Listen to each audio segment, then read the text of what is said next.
Ya, assalamualaikum warahmatullahi wabarakatuh. Waalaikumsalam warahmatullahi wabarakatuh. Kembali lagi di konten Islam Wallace di channel Kompeba Channel. Ya, bersama saya Rian Tampan dan juga Mas Abi. Iya.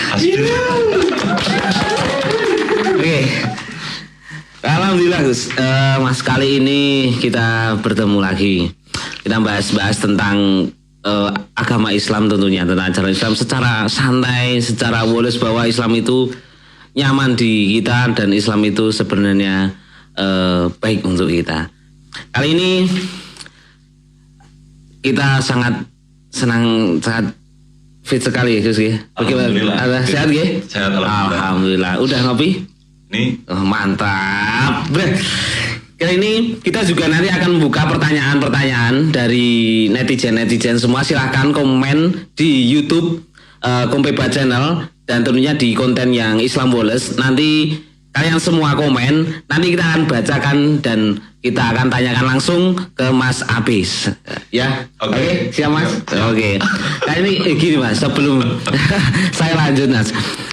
Gini, aku tadi sempat di jalan itu ada. Waktu saya di perjalanan itu di lampu merah itu ada manusia silver, jangan tahu enggak? Iya, Mas. Tahu yang silver kayak Power Rangers ya. Itu, dan dia cuma berdiri terus ngasih apa ya? Pakai kardus terus mintai uang. Nah, itu maksudnya dalam itu kerja opo minta guys. Tapi dalam hukum Islam ya guys. Maksudnya dalam artian yang Islam gue termasuk bekerja, apakah termasuk meminta? Karena dia udah jadi silver sih, tinggal minta. Udah jadi cabang Mas. Piye Mas ini? Dalam Islam piye? Kalau pandangan Islam itu pernah sih macam-macam. Tapi yang jelas kembali ke kaidah pertama, yaitu inamal amalu binniyat, al-umuru bil maqasid. Itu kaidah fikih yang pertama. Jadi tergantung yang manusia silver itu kira-kira dia itu ketika mau ngecat tubuhnya dan lain-lain, kalau dia niatkan sebagai untuk menghibur orang lain dan lain-lain, itu nggak masalah. Kalau misalkan hanya sebatas meminta-minta itu diperbolehkan juga, nggak apa-apa. Cuma nanti ketika dia sampai pasang tarif dan lain itu yang nggak, ya ada makalah, ada pendapat yang nggak diperboleh. Pasang tarif manusia silver minimal 5.000. Wis gendeng lah. Berarti misalnya niatnya menghibur dan kita ngasih ikhlas, berarti tidak masalah. Cuman kan bagaimanapun kayak ada ada makalah ya dawuh hadis juga banyak yang mengatakan aliyadulula afdulu min yadis sufla, bahwa tangan di atas lebih baik daripada tangan di bawah. Itu ya tinggal kita orientasikan ke diri kita masing-masing. Kita cara memandang dia bagaimana dan lain-lain. Ketika kita misalkan dia sudah berkeringat dan kreativitasan manusia silver itu hanya sebatas itu, mungkin mencari pekerjaan sulit dan lain-lain, dan gak ada yang membantu dan lain-lain. Kalau kita memang bisa menjadi bagian dari solusi, seharusnya kita jangan banyak komentari mereka-mereka yang kenapa kok meminta-minta dan lain-lain. Itu bukan solusi. Jadi kita harus ya kalau bisa kita carikan pekerjaan, atau kalau bisa kita yang beri pekerjaan, dan itu bagian dari solusi. Termasuk kita juga malah sedekah gitu ya. Sedekah. Jadi mengasih pekerjaan yang layak, yang baik untuk orang-orang mereka yang meminta, itu bagian dari solusi. Termasuk juga dalam artian, tapi misal ini sama, konteksnya sama. Tapi ini ada juga pakai boneka tapi terkesan melas. Jadi dalam artian sebenarnya kostum itu. Iya, kostum tapi dia macam kayak nggak punya apa-apa, terus tapi di sisi lain di kehidupan belakangnya dia berkecukupan. Nah, tapi ketika di depan mereka bermasang-masang muka melas. Nah, itu Bim. Sebenarnya kalau menurut Islam ya gini ya, kalau misalkan mengatakan itu bisa menjadi pekerjaan dan lain-lain, karena ada yang menghukum itu juga bagian dari pekerjaan. Itu nanti kembali lagi ke bahwa ini hanya masalah hukum, hanya masalah kalau hukum boleh atau tidaknya kayak tadi pembahasan. Tapi kalau masalah tentang adab atau keberkahan, etika dan lain-lain itu kurang. Oh iya. Jadi itu masih saja dikatakan meminta, karena kreativitasan yang menghibur dan lain-lain itu kalau memang lebih. Nah, ketika misalkan Mas Rian tampan ini ya, dengan ketampanan masih aku juga tampan kan relatif ya Mas ya. Tapi bagi aku jenengan tampan. Alhamdulillah. Tuh, tenang tuh. Do percaya nek tampan nek urung payu. Sabar teman. Nanti ada saat. Iya, saya percaya tetap yang kuasa itu tetap ada yang mengasih. Nah, misalkan Mas Rian dengan profil orang yang punya kekayaan, pekerjaan yang layak atau punya bisnis dan lain-lain, tapi jenengan mencari bisnis sampingan, Mas Rian mencari bisnis sampingan berupa kayak tadi, itu malah yang nggak diperbolehkan. Karena itu bisa berarti israf. Israf itu kelebihan. Apa jenenge? Kok kelebihan? Merasa kurang. Israf itu kelebihan batas gitu loh.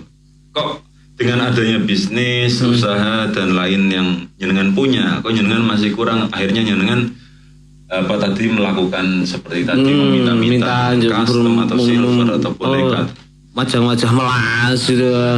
Berarti kemaruk kemaruk ya, dengarkan semua nih, makanya tetap kita harus bersyukur dengan apa yang sudah kita miliki berarti ya Mas. Iya. Oke. Kali ini udah ada pertanyaan yang masuk. Boleh pertanyaan apa saja bebas. Buat netizen atau penonton subscriber semuanya bisa langsung komen, langsung nanti kita bacakan. Mas mau tanya dong. Ya, ini dari akun Aseng Berkah. Aseng Berkah. Aseng Berkah. Oh, yaudah itu oke. Terus Mas mau tanya dong. Ini senyum itu kan ibadah, oke. Bagaimana kalau kita senyum tapi di depan kotak amal, apakah termasuk ibadah? Woi. Mas. Saya marah ya Mas. Ini maksudnya. Ini pertanyaan boleh, tapi yang logis dong. Oke, silakan. Gimana maksud pandangan jenengan? Ini pertanyaannya maksudnya dia pengen sedekah di kotak amal tapi pakai senyum. Iya, bukan senyum itu kan ibadah. Tapi bagaimana kalau senyumnya di kotak amal? Kotak amal. Gimana? Kalau berdasarkan yang tadi ada atabasumu ibadatun, senyum itu ibadah, itu memang kalau orientasinya kita tersenyum untuk orang lain sama makhluk gitu ya. Tapi kalau misalkan dia yang senyum di depan kotak amal, dia berasumsi bahwa pasti di kotak amal ini ada makhluk yang nggak kelihatan untuk kotak senyum, ya orang apa ibadah tuh. tapi kan konteksnya ini kayak udah mati Bang. Coba kita beda nih, kita senyum dengan orang-orang sekitar, kita senyum gini kan itu kan termasuk jelas ibadah lah ini toh. Jelas ibadah. Tapi nek udah ketemu yang dewi itu kendere. Tapi kan dalam artian kita kan niati kalau ibadah apa senyum dengan orang kan termasuk ibadah ya kan. Ini malah aku sing mumet gitu.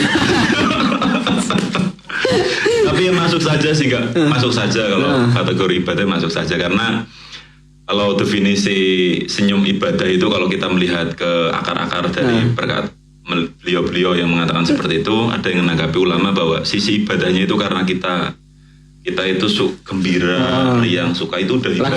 Lagi bahagia gitu. Kalau dia misalkan ada kotak amal, tak senyumin lah, dia merasa bahagia, itu yang sisi ibadahnya bahagianya. Oh, berarti ibadahnya karena dia yang bahagia. Oke, sudah Aseng Berkah dengarkan ya. Jadi membahagiakan diri itu bagian dari ibadah. Oh, ya, berarti jadi tapi nek bisa sama ini. Gimana nek kita amal ibadah ya, kotak amal. Terus tapi kita minta susu kembalian. Gimana? Kita amal. Kita ada uang 5.000 ke 10.000. Engko gitu kok rokok 5.000 susu 5.000 aja terus jaluk susu 5.000 ya gimana? Tetap ibadah kan? Tetap ada. Tapi tradisi ini amal susu. Iya lah. Ya enggak apa-apa. Kalau memang kadang kan apa namanya gini ya. Kalau memang sedekah yang ekstrim, Allah Subhanahu wa taala juga akan balas dengan ekstrim. Tapi kan kita mikir lagi kalau ada tanggapan ulama juga. Kalau memang misalkan kita dalam perjalanan dan lain-lain, kita misalkan Mas Rian lagi melakukan perjalanan panjang, kemudian di suatu tempat Mas Rian sisa uang 50.000, terus pengen sodako, tapi kalau 50.000 itu disedekahkan semua, nah nanti Mas Rian pulang pakai apa? Naik bis nggak bisa bayar, naik angkot nggak bisa bayar. Maka misalkan Mas Rian mau sodako niatnya 5.000 atau 10.000 nggak apa-apa. Kan nanti dengan perjalanan Mas Rian pulang ke rumah, atau menuju ke tempat tujuan, itu malah bisa menghasilkan rezeki lagi untuk sodako lagi kan. Malah maksudnya gini, ketika harta atau uang yang jenengan miliki bisa dikembangkan lagi dengan niat sodako agar lebih besar, itu sodako itu yang paling baik itu aslinya istiqomah, bukan melihat banyak tidaknya. Berarti karena keikhlasan hati kita untuk bersedekah. Bukan malah berapapun nominalnya, sepenting hati kita istiqomah dengan sedekah. Tapi dalam Al-Qur'an itu memang enggak ya. Tafsir dan makalah ulama itu enggak apa namanya? Kalau sedekah enggak ikhlas, Allah enggak balas, enggak ada yang mengatakan sedekah enggak ikhlas enggak dibalas. Jadi semuanya sedekah itu ikhlas enggak ikhlas, pasti Allah Subhanahu wa taala akan balas. Tapi kalau menurut saya, kalau orang niat sedekah walaupun hatinya tetap kayak grundel kayak, tapi lama-kelamaan kan tetap lupa. Jadi kan ikhlas sama sih. Nah itu makanya makolahnya orang-orang Jawa itu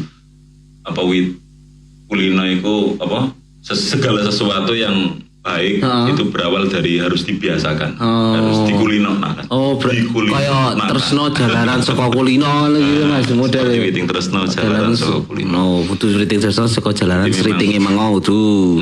Tapi jalanan saka kulino. Oke. Jadi memang ikhlas itu bisa berawal dari paksaan. Kadang kita misal ada orang sedekah 5.000 ya. Walaupun hati kita kayak kurang ising grundel. Tapi kan lama kelamaan kita tuh lalu lupa gitu teman. Kan ikhlas kan kalau ada salah satu Mbah Yai sepuh di Watu Congol Kabupaten Magelang itu yang ngendiko yang mengatakan dawuhke dipeksa kepeksa kulino. Baru buah dari itu ikhlas. Dipeksa kepeksa kulino. Akhirnya dia dengan adanya 3 tingkatan ini nanti dia lama-kelamaan bisa memperoleh ikhlas. Tepuk tangan dulu. Harus melalui fase-fase, step by step. Jadi intinya sedekah itu bukan nominal sih sebenarnya. Tapi mudawamah itu kalau hadisnya al-istiqomah itu khairun min alfi karomah. Jadi yang istiqomah. Terus menerus walaupun sedikit. Tidak masalah.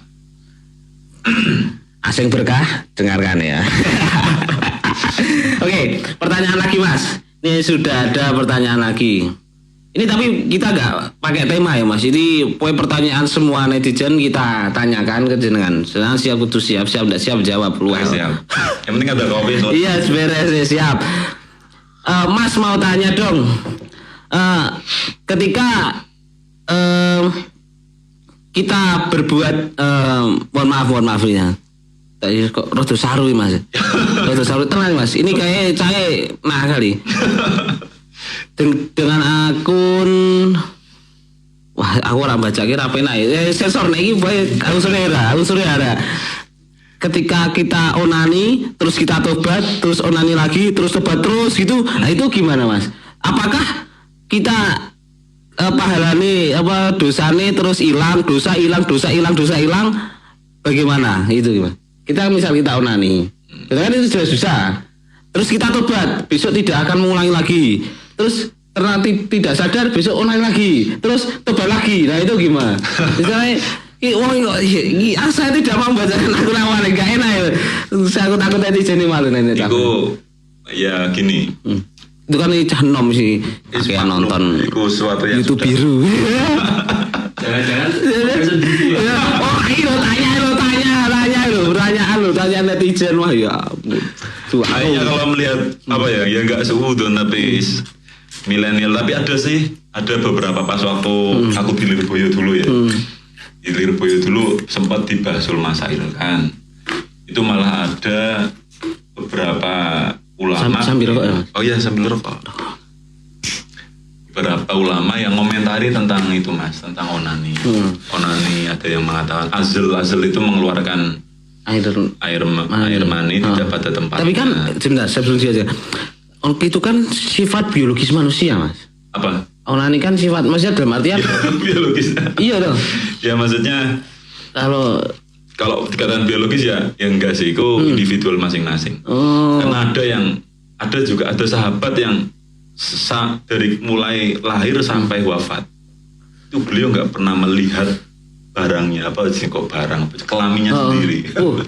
Ada itu namanya sahabat Abu Bakar As-Siddiq radhiyallahu anhu. Masya Allah. Itu dalam riwayat dalam biografi hidupnya itu beliau nggak pernah mandine piye? Nah ya sih. Tutupi siwon. Pokoknya nggak pernah muncul katok plak. Gimana? Ya itu. Jadi kalau ada ulama yang mengomentari tentang onani itu sampai pendapat yang pertama ada yang berkata kalau misalkan dia itu statusnya dia orang nggak punya apa-apa, istilahnya yoyong fakir, miskin, bahasa kenene corong melarat jirat, mau nikah nggak bisa dan lain-lain, sulit untuk apalagi zaman sekarang. Itu ada ulama yang kalau memang dia dibanding zina, akhirnya onani bukan hal yang diperbolehkan, tapi hukumnya apa ya? Makruh, kayak makruh. Ya bukan, ya tetap haram, tapi ketika untuk menghindari zina daripada detik itu dia zina, nah dia onani. Tapi setelah itu harus bertobat. Itu ada pas waktu di Basul Masail kan seperti itu, pendapat yang seperti itu. Tapi itu pendapatnya gak dikuatkan oleh para ulama. Tetap saja di onani itu dosa itu ya. Ya tetap gitu. Tapi untuk masalah tadi ya pertanyaannya Mas Rian Ganteng. Yang taman Mas. Yang taman tadi kan pertanyaan awalnya gimana? Onani, terus tobat minta ampunan. Besok tidak akan mengulangi. Terus ternyata onani lagi. Terus minta ampunan lagi, tobat lagi. Ya pelin-pelan. Kalau kayak di Al-Qur'an itu yang ada ayat yang menyebutkan tentang innal hasanat yudhibna sayyi'at. Sesungguhnya perbuatan yang baik itu bisa menghapus perbuatan yang buruk. Itu juga ada hadis yang mengatakan ketika satu kebaikan itu bernilai 10 dan satu kejelekan itu bernilai 1. Jadi ketika Mas Rian melakukan satu kebaikan itu dapat bernilai 10 kan. Dan ketika Mas Rian melakukan kesalahan bernilai 1. Berarti masih punya kelebihan kebaikan berapa? 9. Oh, berarti sih di ganjaran dituwes dino ping piro, Bro? Tapi gini, untuk masalah orientasi kadang kita seperti yang dikatakan oleh Habib Umar bin Hafid Yaman atau dalam kitab Mafahim Yajibu Antu Sohaha itu mengatakan seperti ini. Ketika kita itu masuk ke golongan orang-orang yang sulit untuk meninggalkan maksiat, itu ya yang pesannya itu seperti ini. Kita melakukan maksiat terus, sulit untuk keluar dari kemaksiatan. Ya seperti pendapatnya itu seperti itu wajar-wajar saja. Keluar dari maksudnya pendapat itu ketika ada seorang yang masih selalu melakukan kemaksiatan itu loh. Sulit untuk keluar dari kemaksiatan. Sulit untuk melakukan kebaikan, sulit untuk meninggalkan yang keburukan tadi. Keburukan tadi. Itu nanti pesan dari yang ada dalam kitab itu hanya satu. Sesulit apapun sampai terus terkalahkan oleh kesalahan atau kemaksiatan, sulit apapun kamu terkalahkan oleh kemaksiatan atau dosa, artinya terus menerus melakukan dosa, jangan pernah sekalipun untuk putus asa dalam mencari ampunan Tuhan dan pertobatan. Berarti walaupun kita onani ini berarti kan kita tetap harus gimana caranya tobat-tobat gitu ya. Iya, gimana caranya terus untuk berusaha melakukan. Berarti masih mending kita onani yuk minta ampunan daripada onani tapi kita tidak tidak. Kalau yang definisi taubatan nasuha kan kita nggak melakukan kesalahan yang telah kita lalui. Nah itu kalau udah benar-benar nasuha dia bisa meninggalkan seperti itu. Mungkin kan ada sampai ada salah satu guru dulu ya, aku punya teman, yaitu teman itu kulino onani, jadi dia sulit untuk keluar. Kalau nggak onani seminggu sekali nggak bisa. Jadi dia terus menerus itu. Terus dia juga mau nikah nggak bisa, belum ada uang, kerja juga belum nggak nemu. Intinya dia dalam keadaan benar-benar fakir atau orang yang susah gitu.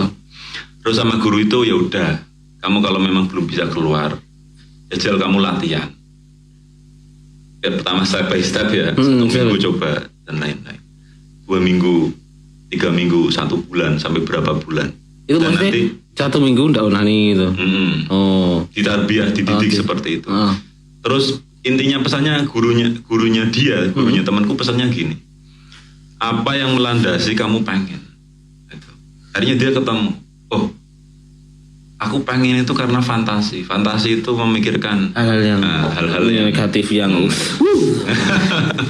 padahal itu bukan realita, bukan kenyataan. Akhirnya lama-kelamaan dia bisa. Berarti hal-hal yang aku itu, kata temanku, aku ki konslet mas. Kalau melihat cewek yang kayak gini, oh berarti itu yang melandasi konslet. Akhirnya dia taubat. Bagi dia taubat yang pertama itu bukan onaninya mas. Tapi, itu penelitian pengalaman dia sampai berapa bulan. Tapi yang ia lakukan temanku itu dia menghindari untuk melihat wanita secara langsung. Jadi ketika ada wanita lewat, dia selalu menundukkan pandangan. Oh berarti dengan cara tidak melihat bahan kasarnya, bahan fantasi ini gitu. Bahan fantasi. Dan bisa lewat video, foto dan lain-lain lainnya. Itu dia cara aplikasi. Oh, aku ketika melihat cewek itu konslet aku. Aku nggak normal.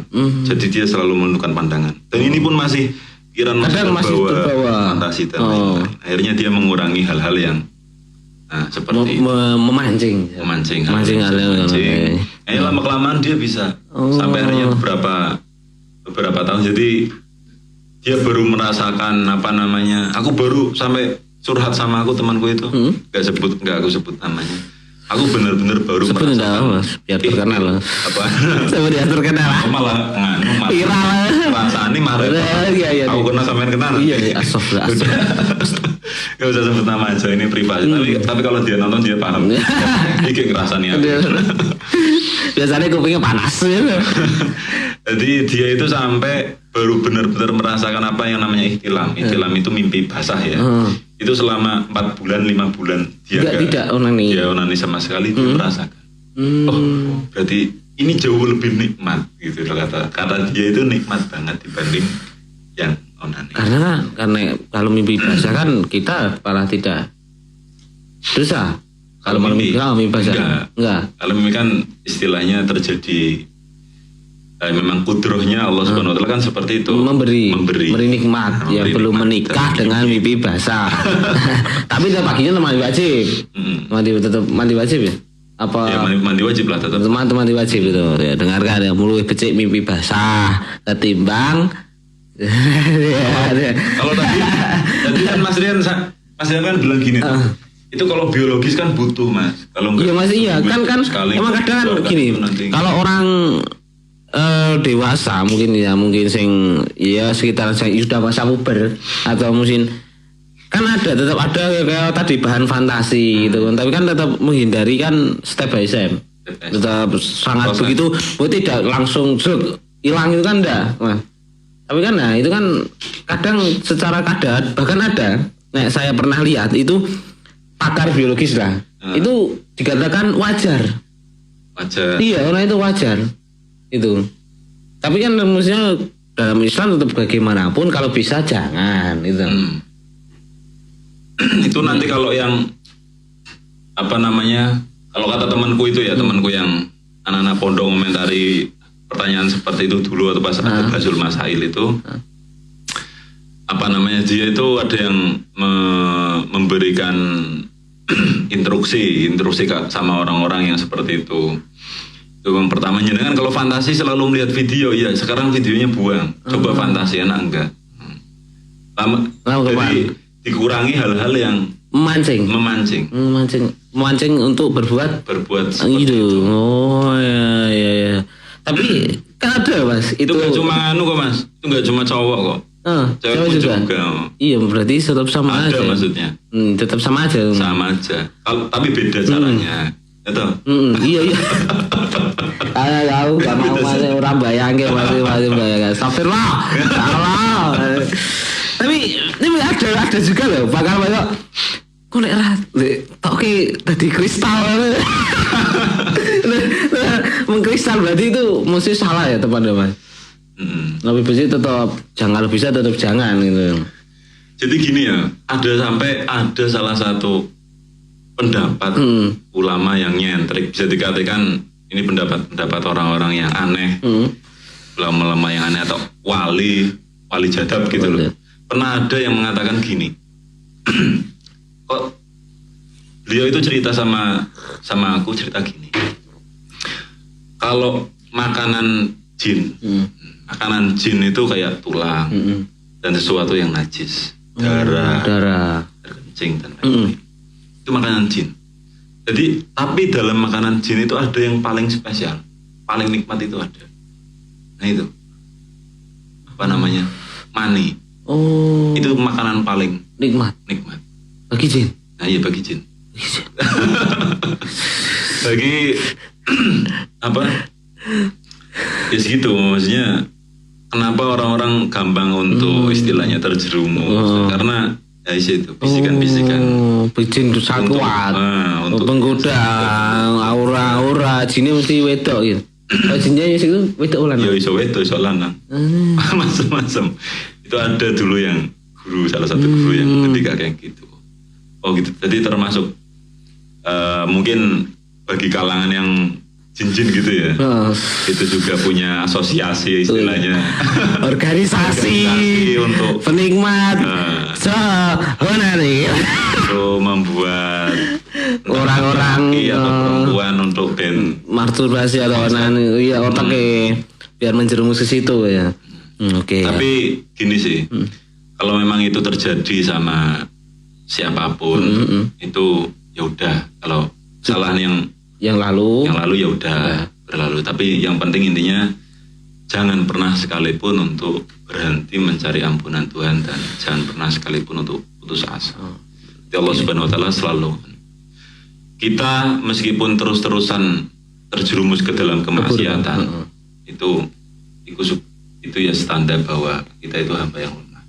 Makanya jangan, kalau maksiat ya tobat. Kok maksiat menah ya tobat. Terus jangan pernah berhenti untuk bertobat. Jangan pernah berhenti untuk bertobat. Tobat. Malah kita nggak tahu pada hari-hari apa dan kapan, di mana kita barangkali karena kita nggak menyerah untuk bertobat, Allah Subhanahu wa Ta'ala benar-benar sudah bisa mengambil. Maksudnya bisa mengambil sesuatu yang gak baik dalam diri kita dan bisa diperbaiki. Anda bro yang komen tadi lagi gini terus nyawa Anda diambil. Itu langsung viral, seorang pemuda meninggal waktu tadi ya, itu kan tagline-nya sadar. Kami keren. Tadi ada yang sedikit yang Mas Rian, sedikit yang belum selesai, sedikit. Jadi pendapat yang tadi ulama yang memperbolehkan onani dalam daripada zina itu juga, kalau tak pikir tenanan ono bener ya. Dibanding zina mending. Ini kalau dibanding zina. Iya, tapi bukan berarti mending sih. Ya, itu semuanya tapi maksudnya porsinya lebih dikurangi, dosanya lebih dikurangi, lagi sidik ya, dibanding dengan zina gitu. Yo, itu malah justru ketika seperti itu juga bahaya sih, kalau kita menganggap onani ki dosanya lebih kecil dibanding zina. Aku tak ini wae lah dibanding zina. Ya jangan gitu terus Mas. Tapi juga ininya gini ya. kalau bahasa dasar dari sebuah pertobatan itu kita ada upaya untuk bagaimana cara kita untuk berhenti. Itu sudah, kalau kita sudah merasakan dalam diri kita mau mencari solusi, bagaimana caranya biar kita bisa berhenti, itu bagian dari pertobatan. Mencari proses bagaimana kita solusi untuk berhenti berbuat maksiat. Jadi artinya ya ketika kita masih ngulangi lagi, ya udah ngulangi, tapi bagaimanapun kita harus cari solusi untuk caranya biar aku bisa. Oke. Jadi kalau salah satu penyebab ya ini yang penyebab onani yang jarang dibahas, tapi seperti yang pernah dibahas sama Gus Baha dan para ulama-ulama sekarang itu, yang melandasi onani itu yang pertama memang kita sering gampang untuk terbawa nafsu. Hawa nafsu kan banyak. Iya. Kayak misalkan, wah ngantuk tenang tidur. Itu juga masih hawa nafsu. Terus yang paling utama itu melalui makanan. Jadi makanan gitu kalau halal, insya Allah baik. Itu yang pertama. Minuman, makanan yang minum. Yang jelas yang pertama yang bisa menyebabkan itu yang pertama ya. Kalau makanan atau minumannya nggak beres, nah itu organ semuanya pun jadi kurang beres. Terus yang kedua masalah kalkulasi makanan. Ini makanan kalau misalkan porsi itu, kalkulasi porsi atau apa yang dimakan Mas Rian. Jadi misalkan Mas Rian kulino mangan ayam, makan ayam, kambing, sapi yang mengandung banyak ruh. Jarang sate jarang. Yang pernah yo kadang tuh kan sate jarang kadang memperkuat tuh ya terus jadi gini, itu sisi makanan itu gini ya. Kalau Mas Rian pernah lihat ayam kawin nggak? Pernah. Nah, ayam kalau kawin gimana? Giring-giring gini, miring-miring. gitu. Jadi sesuatu yang kita makan dari hewan itu nafsu hayawaniyah, nafsu kehewanannya pun itu kadang bisa mampir atau melekat dalam diri manusia. Makanya ada orang-orang yang sampai puasa bila ruh. Bila ruh itu? Bila ruh itu tanpa mengkonsumsi sesuatu yang mengandung ada ruhnya seperti hewan. Dia menghindari makan ayam, kambing, sapi, daging-dagingan. Karena khawatir nanti sifat-sifat yang masuk dalam tubuhnya itu malah sifat-sifat ayam, kambing, sapi. Sifat ada di ayam pindah di tubuh kita gitu. Like kambing kan ya apa itu? Mau kawin gak menang tempat toh, sekat. Ono wedon nganggur sekat. Penting dangak mangga. Penting dangak. Yes, gitu. Malah justru kayak misalkan gini, kita mengkonsumsi ikan ya, itu lebih baik loh. Ikan dibanding kayak ayam, sapi, kambing. Karena kita ndak pernah lihat ikan kawin. Nah, itu maksudnya. Sifatnya aja ikan udah baik. Sifatnya ikan nggak ngomong, nggak bersuara, ya toh? Iya, emang iya mana? Dibanding ayam, kambing, sapi. Tapi ikan itu nih jalan tahu bernafasnya heran loh. Gimana? Heran. Uang heran. Uang kaget. Kan ini berapa? Sering kaget. Iya, sering kaget. Itu salah satu sifat ikan orang kagetan berarti dari ikan. Nah, itu ciri makhluk yang selalu ingat sama Tuhan berarti. Iya, kok bisa? Kan iya kan kalau kaget kan berarti astagfirullah. Iya. Kan bernafas. Kalau berarti kalau orang jarang tidur itu juga karena mengonsumsi banyak ikan mah. Itu. Yang ikan sebenarnya pernah ada iwak senan pernah lihat ikan tidur, iwak turu Mas. Iwak turu. Belum tahu tuh Mas. Berarti nek wong gampang melek ra tahu turu berarti keremahan iwak. Cerdas. Iya enggak. Berarti kan dari sifat hewan versus sifat kita. Enggak bercanda. Tapi setidaknya gini, apa yang kita konsumsi yang paling pertama sisi halal haram, subhat itu sesuatu yang belum jelas halal haramnya, itu juga bisa berdampak dalam diri gitu loh. Itu yang bisa menumbuhkan karakter dalam pemikiran, hati, kerasnya hati dan lain, itu berawal dari makan. Jadi sampai Kanjeng Nabi ada hadis yang mengatakan ketika segala sesuatu manusia mulai dari tingkah laku, perbuatan, perkataan atau keadaan itu bisa dinilai baik atau tidak itu dilihat dari hanya makanan dan minuman. Makan yang dia makan. Apa yang dia makan dan apa yang dia minum. Sampai Kanjeng Nabi mengatakan ketika seluruh yang kamu makan itu halal, pasti jadi baik. Gak akan istilahnya gak akan pernah melakukan kesalahan. Jadi ketika misal aku ya, aku melakukan kesalahan, dosa dan lain-lain, umumnya menungso khotowanis.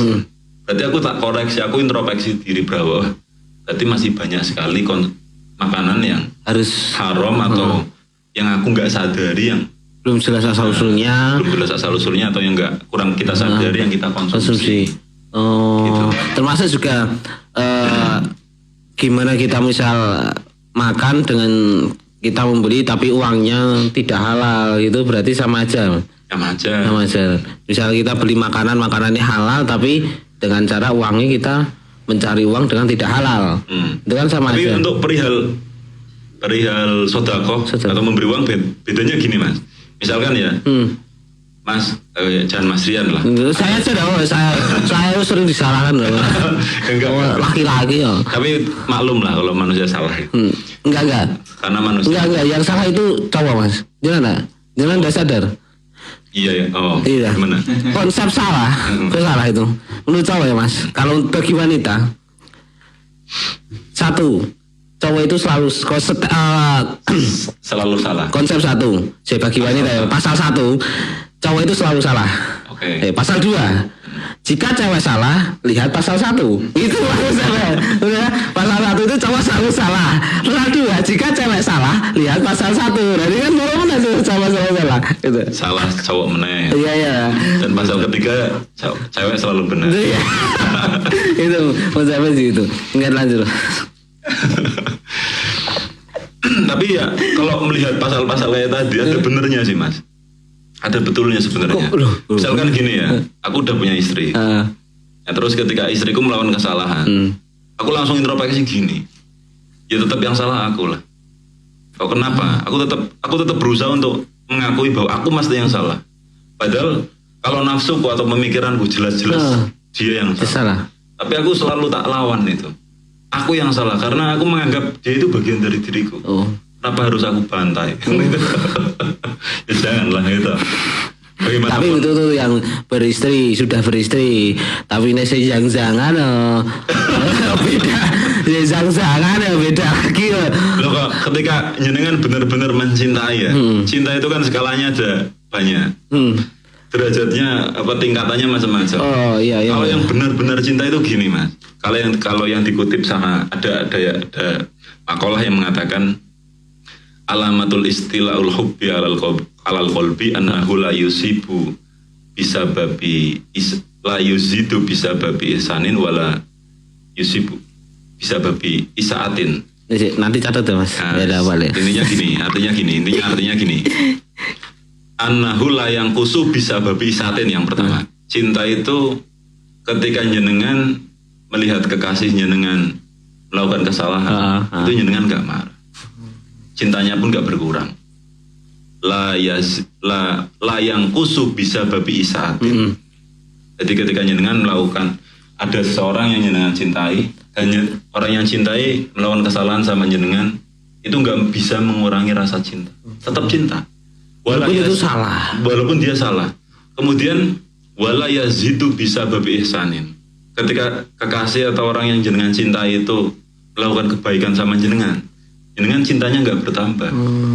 Jadi pokoknya ya cinta titik, tanpa ada kata setelahnya. Nggak ada syarat. Ya wis, tidak ada alasan. Tidak ada alasan. Cinta itu nggak ada syarat dan isyarat. Misalnya gini, aku misal jenengan sanjang sama Mas Rian sanjang, Mas Rian ngomong sama orang yang Mas Rian cintai atau kekasih. Aku itu paling suka kalau sampean gini. Berarti harus itu berarti masih ada. Mas Rian masih melihat satu sisi toh. Bukan menerima apa adanya. Belum menerima padanya. Kalau memang aku paling suka kalau sampean gini. Tapi aku paling gak suka kalau sampean gini. Berarti sampean Mas Rian satu sisi belum menerima dia sebagai manusia. Kalau benar-benar bisa menerima sebagai manusia seutuhnya kan manusia itu bagian dari kan memiliki dua sifat. Manusia itu memiliki dua sifat. Yang pertama sifat al-malakuta, bening. Yang kedua sifat asyaiton, butak, gelap. Jadi makhluknya Allah Subhanahu wa taala yang namanya manusia, ketika dia sisi kebeningannya dia lebih dominan ke sisi beningnya, ibadahnya malaikat nggak ada apa-apanya. Tapi sebaliknya Mas, makhluknya Allah yang namanya manusia, ketika sisi syaitoniahnya atau gelapnya lebih dominan, kebejatan iblis nggak ada apa-apanya. Jadi ketika kembali lagi ke tadi, ketika Mas Rian sama kekasihnya, aku paling suka kalau sampai gini, tapi aku paling gak suka, itu namanya kalkulasi. Cintanya Mas Rian kalkulasi, masih memilah-memilah. Tapi tidak boleh pacaran. Ini merasa yang Padahal definisi cinta itu sendiri bukan kalkulasi, tapi konsolidasi, hubungan, sesuatu yang kata-kata. Mencintai bukan kalkulasi, tetapi konsolidasi, suatu penyatuan atau penghubung. Itu cinta. Jadi dalam cinta itu enggak jangan sampai membahas tentang salah dan benar. Dalam cinta enggak ada istilah salah dan benar, enggak ada istilah baik buruk, enggak ada istilah bersih kotor. Cinta ya cinta titik, tanpa ada kata setelahnya. Mencintai apa adanya, bukan ada apanya. Iya. Masya Allah. Tepuk tangan. Saya dari tadi ngomong-ngomong, tahu gimana kasih sama. Oh, jelas, keren kan? Soalnya nanti Mas. Bikin di mana? Bikinnya di ini loh. Legi pencipta kaos. Legi bisa. Ini produk paling terkenal se-Kabupaten Magelang. Nomor 1. Direkomendasikan. Alamatnya di map aja di Legi bisa. Langsung Google Map kan? Ada. Oh, ya beralamat kan di Terojogan, Salaman, Magelang. Oke, enggak tukang gawin kaos berarti Mas. Tukang gawin kaos. Ini produksi mau kaos jenis apapun ada di sini. Iso yang maju DPR nggih partai kaos partai iso ya bisa. Partai kaos apapun ada. Beres wae. Oke, siap Legi. Sampai tertarik kok. Nah, ini ada. Legi. Kalau pengen bilang aja Mas kan enggak apa-apa. Oh, iki. Itu tulisannya apa toh? Lagi apa? Legi sadar. Legi sadar. Oh, ya Legi sadar. Siap. Oke, kata-kata sebelum kita tutup Mas. Mau kita sepatah enggak kata-kata motivasi untuk ya pemuda abstrak ya tadi yang komen tadi, yang pertanyaan tadi silakan. Oke, intinya gini ya, kita itu sebagai manusia, dimana kita harus selalu latihan untuk berpikir. Setiap manusia yang kita lihat itu semuanya masih dalam proses, jadi jangan langsung menjustis dia mesti seperti ini, jangan. Dan setiap dari manusia itu punya masa lalu. Jadi ketika kita melihat kesalahan yang ada dalam diri orang lain itu sudah menjadi masa lalu, dan dia masih memiliki masa depan dan masih ada takdir Tuhan. Jadi jangan sampai putus asa, jangan pernah untuk menyerah, dan terus berdoa dan berusaha berupaya untuk jadi manusia yang lebih baik. Oke, hashtag kali ini jangan berhenti berproses menjadi lebih baik. Oke, dengar tangan. Baik, mungkin cukup untuk ini dulu obrolan kita Mas untuk konten kali ini. Mungkin kita bahas untuk setelahnya masih ada pertanyaan-pertanyaan dari netizen pemuda abstrak ini ya. Nanti di konten selanjutnya tetap di Islam Wallace di channel Kompeba Channel. Terima kasih, sekian dari kami. Wassalamualaikum warahmatullahi wabarakatuh.